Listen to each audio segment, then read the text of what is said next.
नमस्कार दोस्तों, स्वागत है आपका ये अपने YouTube channel science and innovative brain में।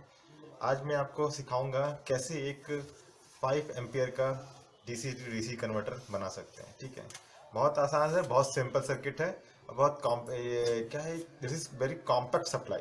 तो कॉम्पैक्ट बनाने के लिए हमें बहुत मेहनत करनी पड़ती है। तो चलिए हम सीखते हैं आज कैसे कॉम्पैक्ट पावर सप्लाई को बनाएंगे। ये 5 एम्पियर तक आप इसको बना सकते हैं, 5 एम्पियर तक बना सकते हैं। और इसके बहुत सारे फीचर्स भी हैं, वो भी आपको मैं बताता हूँ जस्ट।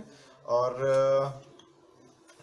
और मैं बताऊंगा कि आपको कैसे इसके साथ में हम क्या क्या कंपोनेंट इसमें यूज़ करेंगे। ठीक है, तो चलिए स्टार्ट करते हैं डीसी टू डीसी कन्वर्टर। तो आज हम बात करेंगे 5 ampere DC DC boost buck converter. Buck converter,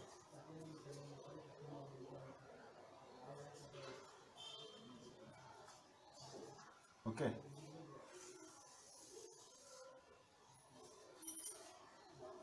ठीक है, सो ये 5 एम्पियर का हम आज बात करेंगे, DC to DC buck converter. 5 ampere की बात कर रहा हूँ। वोल्टेज रेंज इसका हम बताएंगे आपको कहाँ से कहाँ तक ये काम करता है। तो चलिए इस कन्वर्टर का पहले हम फीचर्स देख लेते हैं, क्या क्या मेन फीचर्स हैं इसमें। ठीक है, तो चलिए पहले देखते हैं फीचर्स। फर्स्ट फीचर्स क्या है इसका।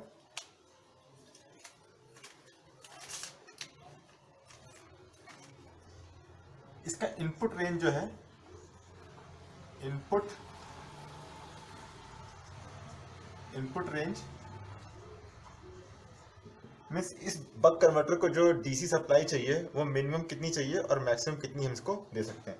तो इसका मिनिमम मैक्सिमम जो है वो है 8 volt to 8 volt DC to 36 volt DC. ये अप टू 45 तक जाती, 40 वोल्ट तक जाती है, बट हमको रेड वोल्ट पे नहीं ऑपरेट करना है। दैट इज टिपिकल वैल्यू के क्रॉस हो जाएगा, मैक्सिमम वैल्यू जाता है, उसमें खराब होने के चांसेस रहेंगे। तो हमको इस रेंज में ऑपरेट करना है। देन दूसरा इसका हो जाएगा output range. Output range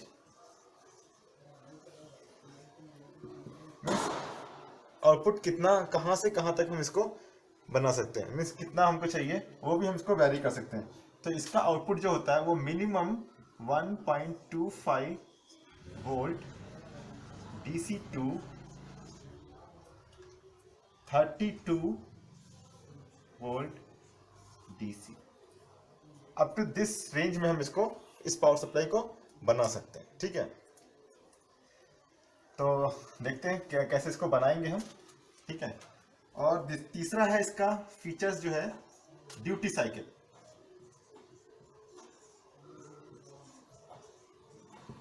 duty cycle, इसका जो ड्यूटी साइकिल है वो आप 0 से 100% यूज कर सकते हैं। मीन्स 100% तक जा सकता है, अप टू 100%।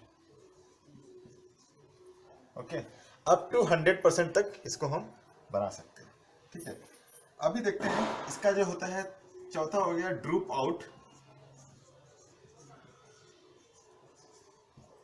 ड्रूप आउट जो है इसका ये 0.3 वोल्ट है। ओके, देन फिफ्थ जो पोर्शन है, फिफ्थ फीचर जो है इसका, इसकी जो ऑपरेटिंग फ्रीक्वेंसी है, ठीक है, ये फिक्स फ्रीक्वेंसी पे काम करता है। ठीक है, तो इसका जो फिक्स्ड फ्रीक्वेंसी है, फिक्स्ड स्विचिंग फ्रीक्वेंसी आप बोल सकते हैं इसको, स्विचिंग फ्रीक्वेंसी, इसकी जो स्विचिंग फ्रीक्वेंसी है वो 180 किलो हर्ट्ज। ठीक है, इस फ्रीक्वेंसी पे ही इस ऑन ऑफ होता है। ये means on off means IGBT जो भी यूज होता है इसके अंदर में, वो एक्चुअली वो इनबिल्ट है। तो वो ये सब पूरा इनबिल्ट है actually. Fix particular fix frequency very नहीं कर सकते हम, इस पर्टिकुलर फ्रीक्वेंसी पे ही ये ऑपरेट होता है। ठीक है, देन सिक्स जो पॉइंट हो गया, ये मैक्सिमम कितना करंट कैपेबिलिटी है इसका, 5 एम्पियर। सो 5 ampere constant current capability.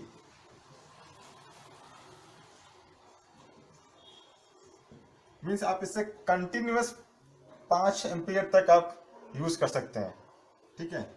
Then 7 जो है, 7th इसका जो है, इसकी इफिशियंसी हाई इफिशियंसी है,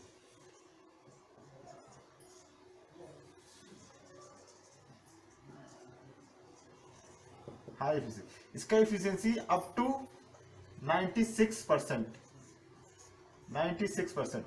सो इस बक कन्वर्टर के थ्रू हम अप टू 96% तक इफिशियंसी प्रोवाइड कर सकते हैं और प्राप्त कर सकते हैं, और we can take from 95%। Efficiency मतलब क्या हो गया, input efficiency if eta is equal to in percentage output power divided by input power, okay, it means कितना लॉस हो रहा है, मैंने कितना इनपुट दिया उसको और कितना उसके अंदर लॉस हो गया और कितना मेरे को आउटपुट निकल गया। मींस अगर ये मेरा ये पावर सप्लाई है या कन्वर्टर है जो भी है, इसको मैंने अगर मान लीजिए x अमाउंट ऑफ इनपुट दिया, तो मैं अगर ये आइडियल है तो मेरे को x amount of he output मिलेगा। लेकिन अगर ये आइडियल नहीं है तो इसके अंदर कुछ लॉस अगर लिख रहा हूँ, L लॉस हो रहा है, तो इसके अंदर मेरे का आउटपुट पावर कितना मिलेगा, x माइनस एल, इतना मिलेगा। तो इतना जो है वो लॉस में निकल जा रहा है। तो इसका एफिशिएंसी कैसे डिफाइन करेंगे, output power means x power minus L, जो भी लॉस हो रहा है इसके अंदर वो minus divide by input power. तो इस तरह से हम इसका एफिशिएंसी, तो इसमें देखिए इसमें लॉस कितना हो रहा है, सिर्फ 4% का, अप्रोक्सीमेटली 4% तक लॉस हो रहा है। तो 4% क्या है, वो बहुत ही अच्छा है, 4% का लॉस अचीव करना, ठीक है। तो ये हो गया इसका फीचर्स हो गया, ठीक है। अभी हम इसका डिजाइन करेंगे 5 वोल्ट 5 एम्पियर की पावर सप्लाई, ठीक है। तो कैसे करेंगे डिजाइन, चलिए देखते हैं। इसको हम हटा देते हैं। मेरा वीडियो थोड़ा सा लंबा होगा, लेकिन क्या है कि आपको अगर नॉलेज प्राप्त करनी है तो वीडियो तो लंबा होगा ही होगा, क्योंकि आधे अधूरे में प्रोवाइड करना, नॉलेज प्रोवाइड करना इज नॉट इजी वे। फटाफट करेंगे तो आपको समझ में भी नहीं आएगा, और आप आधे अधूरे में ही कुछ बनाएंगे तो कुछ प्रॉब्लम होगा, तो फिर आपको समझ में भी नहीं आएगा। ओके, तो इस तरह से हम इसको बनाएंगे। तो देखते हैं कैसे बनाते हैं इसको हम। और मेरा आपने पुराना वीडियो भी देखा होगा, उसमें भी मैंने आपको LM317 आईसी के थ्रू बना के दिखाया हुआ है। इसमें आउटपुट कैसे कंट्रोल कर सकते हैं, आउटपुट को कैसे वैरी कर सकते हैं, एक वेरिएबल पावर सप्लाई बनाया हुआ है, बट वो 1 एम्पियर, वो उससे हम सिर्फ 1 एम्पियर तक जा सकते हैं। लेकिन हमें अगर 5 एम्पियर चाहिए तो आज हम सीखेंगे। तो देखिए 5 एम्पियर बनाने के लिए, ठीक है, तो चलिए डिजाइन स्टार्ट करते हैं। 5 वोल्ट 5 एम्पियर बक कन्वर्टर।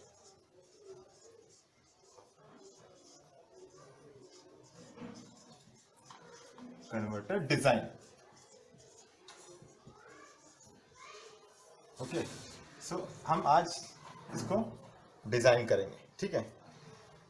और ये डीसी कन्वर्टर, मतलब हमको इसमें इनपुट डीसी देना पड़ता है और आउटपुट डीसी हम जो चाहिए हम उसको हम ले सकते हैं, ठीक है। और वो भी अच्छा रेगुलेशन के साथ में, हाई इफिशिएंसी के साथ में, ठीक है। तो चलिए इसको डिजाइन करने के लिए मैं आपको बताऊंगा कि इसको डिजाइन करने के लिए हम कौन सी आईसी यूज करते हैं, ठीक है। तो इन बिटवीन मैं आपको बताऊंगा, क्योंकि आपको मैंने अभी बता दिया तो आप कंसंट्रेशन छोड़ देंगे और सिर्फ इसी को ध्यान देंगे और आप और वीडियो को स्किप करके देखना स्टार्ट कर देंगे। तो चलिए मैं आपको बीच में बताऊंगा कि कौन सी आईसी यूज कर रहे हैं। एक्चुअली ये आईसी है, इस आईसी को हम बनाने के लिए, इस आईसी से हम बक कन्वर्टर बनाने के लिए, एक्चुअली ये 5 पिन की आईसी है, ओके। 5 पिन की आईसी है। तो इस पिन का आईसी में अगर मैं यहाँ पे पिन नंबर 5 है, पिन नंबर 3 है, पिन नंबर 4 है, पिन नंबर 2 और pin number 1। So 1 is the ground, GND, ground को मैं डिनोट कर रहा हूं, ठीक है। सेकेंड इज द फीडबैक, इसको लिखता हूं मैं FB, फीडबैक, ठीक है। थर्ड इज माई आउटपुट, सो इसको मैं लिखूंगा SW। वाई SW इसलिए क्योंकि दिस इज स्विचिंग। यहाँ पे एक अंदर इंटरनल एक मॉसफेट लगा हुआ है, वो स्विच हो रहा है, तो ये एक आउटपुट स्विच है। तो स्विच का आउटपुट हम जस्ट आउटपुट में ले रहे हैं, ठीक है। और इस आउटपुट के साथ में हम यहाँ पे क्या क्या कनेक्ट करेंगे वो हम आपको दिखाएंगे। तो इस 5 वोल्ट इनपुट में यहाँ पर यहाँ से हम इसको प्रोवाइड करेंगे input V in DC is equal to, इसका रेंज है मिनिमम 8 वोल्ट टू, अब जो मैंने आपको बताया था 36 वोल्ट तक प्रोवाइड कर सकते हैं। तो 8 वोल्ट टू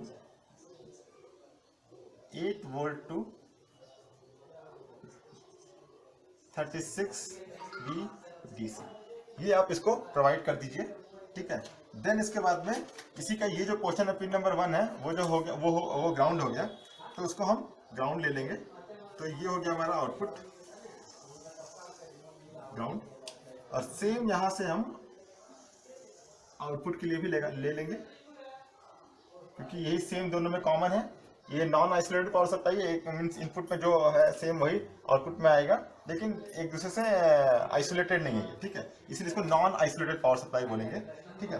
तो इनपुट में हम क्या करेंगे, एक फिल्टर कैपेसिटर डाल देंगे। अगर नहीं भी डाला तो भी कोई प्रॉब्लम नहीं है, बिकॉज क्योंकि ये डीसी आपका प्योर अगर आ ही रहा है तो कोई प्रॉब्लम नहीं है। सो हम यहाँ पे फिर भी एक प्रोटेक्शन के लिए डाल देंगे। तो ये जो है इनपुट 36 वोल्ट है, तो हम यहाँ पे जो कैपेसिटर चूज करेंगे वो ज्यादा का चूज करेंगे, ज्यादा वोल्टेज का चूज करेंगे। तो हम यहाँ पे इसको डालेंगे 220 micro Faraday 50 volt electrolytic capacitor, so plus minus, okay. और यहाँ पे हम सप्लाई प्रोवाइड कर रहे हैं ये वाला, सो ये हो गया प्लस, ये हो गया माइनस, ठीक है। अभी इसके बाद में यहाँ पे जो ये पिन है, एक्चुअली पिन नंबर 5 मैंने नहीं बताया आपको, पिन नंबर 4 नहीं बताया मैंने आपको। तो पिन नंबर 4 जो है वो है VC, इसको मैं यहाँ करता हूँ VC। पिन नंबर 5 जो है वो है Vin, ठीक है। सो पिन नंबर 4 पे क्या करना है हमको, एक 1 माइक्रोफैराडे का कैपेसिटर यहाँ से इसको कनेक्ट कर देना।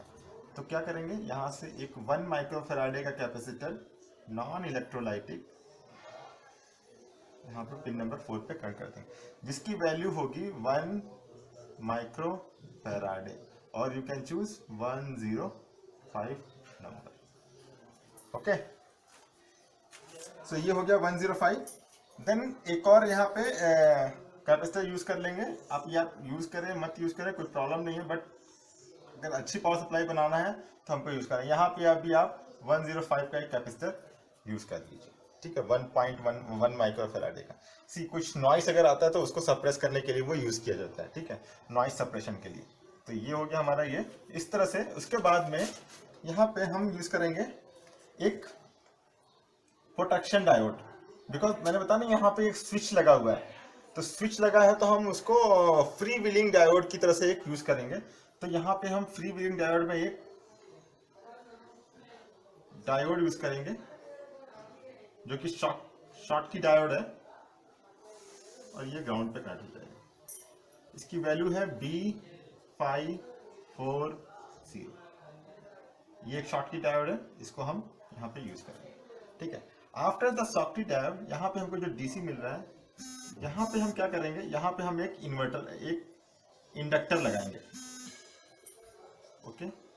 इस इंडक्टर की वैल्यू चूज करेंगे हम L1 जो है, L1 होगा वो 47 माइक्रो हेनरी 5 एम्पियर।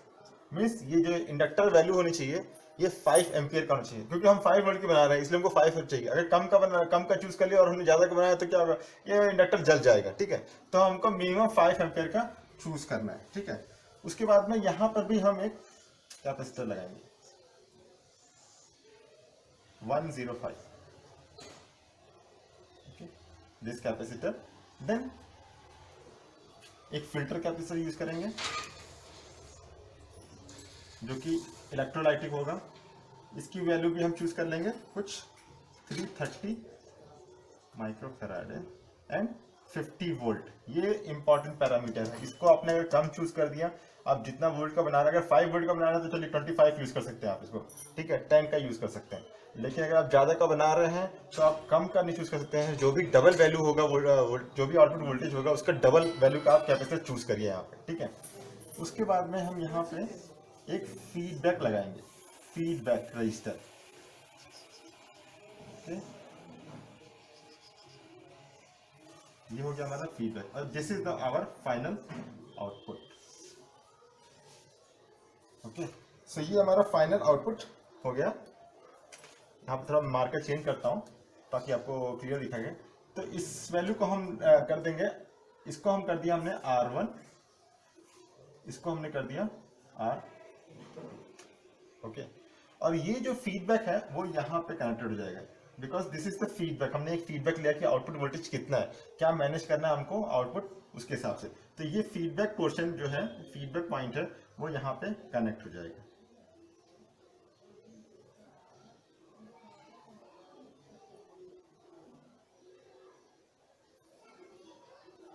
आप देखिए यहाँ पर ये हमने फीडबैक को कनेक्ट कर दिया। तो इस तरह से हम ये पावर सप्लाई हमारी रेडी होगी। अभी आप पूछेंगे ये आईसी कौन सी है, तो चलिए मैं बता देता हूँ ये आईसी कौन सी है। ये आईसी जो है वो है XL4015। इस आईसी को यूज करके हम ये 5 वोल्ट का 5 एम्पियर का कन्वर्टर डिजाइन कर सकते हैं, ठीक है। तो ये हो गया R1 R2। अभी हम इसको डिसाइड करेंगे, क्या डिसाइड करेंगे कि इट बिकम 5 वोल्ट, ओके। तो 5 वोल्ट जैसे हमने आपको पुराने वीडियो में बताया था, आप मेरा LM31 आईसी का LM317 आईसी का मैंने बारे में बताया है, उस वीडियो को आप देखिए तो आपको पता चलेगा कैसे बना रहे हैं। सेम चीज यहाँ पे भी वही यूज कर रहे हैं हम। तो यहाँ पे करेंगे, तो यहाँ पे V आउटपुट, इसको हमने बोल दिया V आउटपुट, V आउट, और ये हो गया निगेटिव, ये हो गया पॉजिटिव, ओके। तो यहाँ V आउटपुट कैसे होगा, V out is equal to 1.25 bracket 1 plus R2 by R1। इस फॉर्मूला के अकॉर्डिंग हम इसका वोल्टेज डिफाइन कर सकते हैं। तो चलिए, हमको 5 वोल्ट डिजाइन करना है, तो हम क्या चूज करेंगे, देखते हैं कैसे इसको बनाएंगे 5 वोल्ट के लिए। तो 5 वोल्ट के लिए let we choose R2 is equal to 10 kilo ohm, R2 is equal to 10 kilo ohm, R1 is equal to 3.3 kilo ohm, okay. So आप यहाँ पे फॉर्मूले में डालिए इसको, हमें क्या वैल्यू मिलेगा इस फॉर्मूले से, 1.25 multiply by 1 plus 10 divide by 10K divide by 3.3K। सो क्या मिलेगा हमको वैल्यू, 1.25 10 डिवाइड बाई 3.3 करूंगा तो मेरे को कितना मिलेगा, अप्रोक्सीमेटली 3 मिलेगा। सी 10 को अगर मैं 3 से डिवाइड करता हूं तो 3.3 मिलता है, तो इसको करूंगा तो अप्रोक्सीमेटली 3 मिलेगा, तो 1.3, ओके। सो 3 एक्चुअली 3.3 का चूज करूंगा तो 3 ऐसा चूज करते रहो तो हमें मिलेगा ऐसे, तो ये मिलेगा 3.03। कैलकुलेशन करूंगा तो ये मेरे को इतना आ जाएगा। सो 3.03 प्लस 1 किया तो 4.01 हो गया, तो this is equal to 1.25 multiply by 4.03। अभी इसको मल्टीप्लाई करेंगे तो ये आपको कितना मिलेगा, इज इक्वल टू 5.037p। सो इसके अकॉर्डिंग हमको कितना मिला, 5 वोल्ट हमारा यहाँ पे मिल गया। ये जो वैल्यू फीडबैक चूज करूंगा मैं, उसके अकॉर्डिंग मेरे को यहाँ पे 5 वोल्ट मिल जाएगा। तो इस तरह से हमने ये 5 वोल्ट का एक पावर सप्लाई डिजाइन कर दिया। तो इसका मैक्सिमम करंट रेटिंग क्या है, यहाँ पे अगर लोड में लगाता हूं तो इस लोड से मैं कितना ड्रॉ कर सकता हूं, मैक्सिमम करंट 5 एम्पियर, ओके। और इसका वोल्टेज कितना है, 5 वोल्ट। तो 5 volt 5 ampere means total power कितना हो गया इसका, टोटल पावर अगर मैं देखता हूं तो टोटल पावर इसके लिए कितना हो गया, 5 इंटू 5 कितना हो गया, 25 वाट। तो पी आउटपुट कितना हो गया, 25 वाट। सो ये पावर सप्लाई कितने वाट की होगी, टोटल 25 वाट की पावर सप्लाई हमने यहाँ पे डिजाइन कर लिया। अभी इसी पावर सप्लाई को अगर हमें वोल्टेज चेंज करना है तो जस्ट इस R की वैल्यू को आप चेंज कर लिए, ये R1 R2 की वैल्यू चेंज कर लिए और आप दूसरे वोल्टेज को ही बना सकते हैं। बट इसका मैक्सिमम जो वोल्टेज है वो 25 वाट के लिए ही बनाइए, ठीक है। तो 25 अगर मान लीजिए इसको आपको 12 वोल्ट का बनाना है, देन क्या चूज करना है हमको? फॉर 12 वोल्ट, जस्ट मैं बताता हूँ आपको। 12 वोल्ट के लिए आप इसको चूज कर लीजिए 13 और इसको चूज कर लीजिए 1.5। सो डिवाइड करिए इसको, तो ये कुछ 12 वोल्ट के लिए बन जाएगी पावर सप्लाई। ओके, इसको चूज कर लिए 13 के डिवाइड बाई 1.5 के plus 1 multiply by 1.25। So this value is equal to approximately 12 volt. So 12 volt हो गया। सो वोल्टेज आपका कितना हो गया? 12 वोल्ट हो गया। तो आप करंट की वैल्यू, बिकॉज 25 वॉट तक ही इसको बना सकते हैं, तो इसका करंट कितना हो जाएगा? करंट आप थोड़े से कम कर लीजिए, ठीक है। तो 25, अगर आपके पास 12 वोल्ट है तो 12 डिवाइड बाई 25 डिवाइड बाई 12 किया मैंने, तो 12 दूनी 24 और कुछ 4 एम्पियर के आसपास आप इसको, इस पावर सप्लाई को बना सकते हैं। सो ये 12 वोल्ट 4 एम्पियर पावर सप्लाई हमने इस तरह से डिजाइन, 5 एम्पियर तक भी जा सकते हैं, कुछ प्रॉब्लम नहीं है, आप लेके जाइए, वो तो कांस्टेंट करंट में चली जाएगी, ठीक है। सो इस तरह से हम इसको बना सकते हैं, 12 वोल्ट 4 एम्पियर 5 एम्पियर की पावर सप्लाई डिजाइन कर सकते हैं, ठीक है। तो मुझे आशा है आप लोग को ये वीडियो समझ में आया होगा। ओके, तो इस तरह से हम एक बक कन्वर्टर डिजाइन कर सकते हैं, और जनरली जो मार्केट में बक कन्वर्टर होते हैं बहुत कॉस्टली होते हैं, और इस तरह से आप इस छोटी सी आईसी को यूज करके बना सकते हैं। और ये बहुत ही कॉम्पैक्ट आईसी है, बहुत ही स्मॉल है। जस्ट मैं इस वीडियो के बाद में आपको इसका फोटो दिखाऊंगा आपको, उसके थ्रू आप कर सकते हैं। तो प्लीज़ सब्सक्राइब करिए मेरे चैनल को, और लाइक करिए, ज़्यादा से ज़्यादा लाइक करिए, लोगों को शेयर करिए, तभी लोग इसको देखेंगे और चैनल को लाइक करेंगे please. Okay, thank you, bye.